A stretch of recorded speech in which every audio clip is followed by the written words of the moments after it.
2,000 meters below the surface, in total darkness where the pressure would flatten a car like a soda can, a strange armored creature ambles across the muddy seafloor. It's the giant isopod, bathynomus giganteus, a hulking segmented bug that resembles an oversized woodlouse crossed with alien armor. This thing hasn't eaten anything, not a single scrap, in 1,758 days straight. No daytime snack, no midnight munch, nothing. Yet it's still moving, still breathing, still very much alive. In a world where every other animal needs constant fuel, this one seems to run on 0 calories indefinitely. Scientists have stared at specimens like this for years in aquariums, offering food on silver platters, fresh fish, squid, you name it, and the isopod just ignores it. It pokes the offering with a leg, maybe sniffs, then turns away like the food doesn't exist. Meanwhile, drag almost any other deep-sea animal to the surface too quickly, and biology betrays it instantly. Gases expand, tissues rupture, eyes pop, stomachs severed. Death in seconds. But giant isopods? They get hauled up from crushing depths and keep on trucking. No explosions, no meltdown. How is this possible? Why would an animal that lives in eternal cold and starvation bother evolving the ability to survive at the surface at all? And most importantly, what can actually kill one of these seemingly immortal deep-sea tanks? Today we're peeling back the layers of the giant isopod's ridiculous resilience, from its ultra-slow metabolism to its binge-eating lifestyle, its bomb-proof armor, and the one surprising Achilles heel that brings the whole fortress down. Buckle up, this bug doesn't just survive, it mocks everything we think we know about life and death in the ocean. The family resemblance, from backyard bug to abyssal titan. Let's start with the basics. If you've ever lifted a damp log or rock in your backyard and seen a small gray creature curl into a tight ball, you've met the giant isopod's closest relative, the common pill bug or roly-poly. Both belong to the same taxonomic order, Isopoda. They share phylum Arthropoda, class Malacostraca, and the core isopod body plan, segmented exoskeleton, compound eyes, 7 pairs of legs, gills for breathing underwater or moist air for land dwellers. Yet the scale is absurd. A typical pill bug weighs a fraction of a gram and measures under a centimeter. The giant isopod reaches 50 centimeters, nearly 20 inches, and can tip the scales at over 1.7 kilograms, roughly 60,000 times heavier. That's like comparing a house cat to a blue whale in mass ratio, but within the same basic body design. How did one lineage stay tiny while the other became a deep-sea behemoth? The answer lies in habitat. Terrestrial and shallow water isopods live where food is reliable, decaying leaves, algae, detritus everywhere. Starvation is rare, so no evolutionary pressure to endure long fasts. The abyssal plane, however, is different. Food arrives sporadically, usually as marine snow or massive whale falls, where a dead whale or large carcass sinks and provides a temporary buffet. These events might happen once every few years or even decades in a given spot. In between, nothing. To survive, you either find constant food, impossible, or evolve to need almost none. The metabolic trick, living on the edge of suspended animation. Giant isopods don't cheat thermodynamics, they optimize it to an extreme. As ectotherms in near-freezing water around 1 to 4 degrees Celsius, they don't burn energy maintaining body heat. Mammals like us dedicate roughly 70 to 80% of our resting metabolism to thermoregulation. Isopods skip that entirely. Their baseline metabolic rate is glacially slow. Cellular processes crawl. Heartbeats are infrequent. Movements are minimal, often just enough to reposition slightly or ventilate gills. This near-suspended animation means energy expenditure is tiny. A human at rest burns about 1,500 to 2,000 calories per day, just existing. A giant isopod might manage on a few calories per day, or less when inactive. But even that requires some input eventually, right? Enter stage 2, hyper-efficient storage. When a rare food jackpot arrives, the isopod doesn't eat modestly.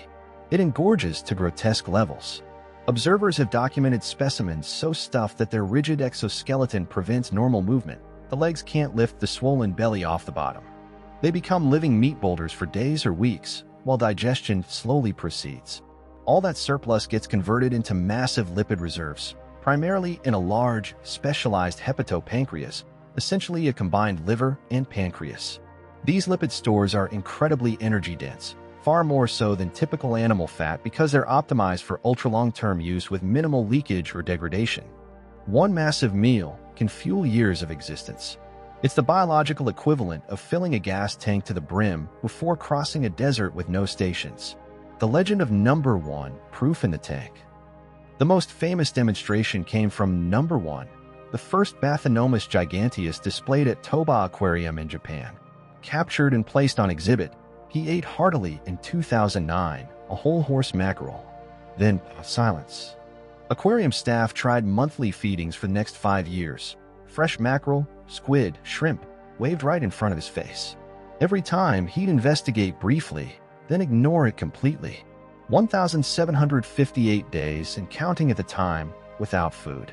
When he finally died in 2014, the necropsy revealed no empty gut, no emaciation from starvation. Lipid reserves were still present.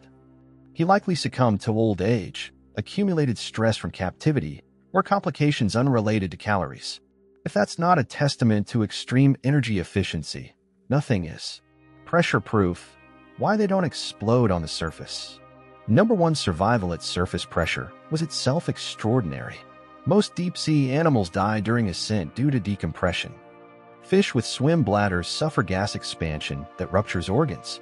Soft-bodied creatures like blobfish lose structural support and collapse into goo. Even bony fish can have eyes protrude and stomachs everted from internal pressure differences. Giant isopods dodge all that. They lack gas-filled swim bladders entirely.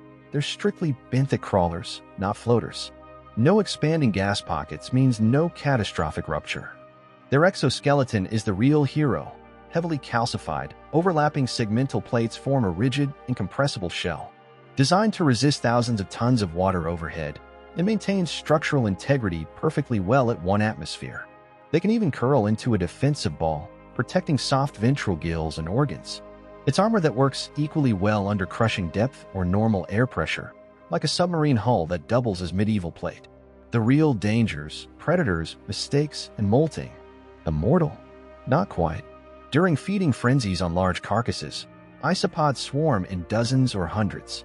Poor eyesight and perpetual darkness means they sometimes bite each other by mistake. Their armor usually prevents fatal injury, just confused nips, but chaos reigns. Actual predators exist. Deep-sea sharks can shear through the shell during aggressive scavenging. Octopuses use dexterous arms to pry plates and deliver a lethal beak strike to soft tissue. Still, such encounters are infrequent in the vast, sparse abyss. Molting is riskier. The rigid exoskeleton doesn't expand, so growth requires shedding. During ecdysis, the animal is briefly soft and defenseless prime prey. Giant isopods evolved a clever workaround, biphasic molting. They shed the posterior half first, wait for it to harden, then shed the interior half. At no point are they more than 50% vulnerable. It looks comical, like wearing half a suit of armor, but it works. Why so big? The advantages of gigantism. Deep-sea gigantism appears in squids, jellyfish, and amphipods, but isopods took it furthest among their kind. Size brings drawbacks, higher visibility to predators, more energy to move, but benefits dominate here. Larger bodies claim and defend bigger portions of rare carcasses. More internal volume means bigger lipid batteries for longer fasting. Crucially, bigger legs cover ground faster, with less relative energy cost. A whale fall 5 kilometers away might take a small isopod weeks to reach, burning more calories en route than the food provides. A giant strides there efficiently, eats massively, then hunkers down for years. No other isopod lineage pushed this far. Antarctic giants reach 13 cm max. Most stay tiny. The flattened, armored, gill-breathing body plan seems size-limited, yet abyssal selection broke the mold. The one fatal flaw. For all their invincibility, starvation, pressure, air exposure, they collapse under warmth. Water even slightly above their normal range, say 10 to 15 degrees Celsius, triggers catastrophic metabolic overload. Oxygen demand skyrockets, enzymes denature, pH crashes, systems fail within minutes. Heat is their kryptonite. Evolution tuned them perfectly for the cold abyss. Any deviation upward unravels the machine. The giant isopod isn't truly unkillable, but it's engineered to make death feel optional. It survives years without food, ascends from abyss to air without exploding, shrugs off most predators, and endures the impossible through metabolic minimalism and strategic gorging. Yet one small shift in temperature ends it all, a reminder that even the toughest survivors are built for one very specific hell. These creatures show us how far life stretches when conditions demand it. In the deep ocean's void, the giant isopod doesn't just live, it endures, waiting patiently for the next meal, the next molt, the next Ian.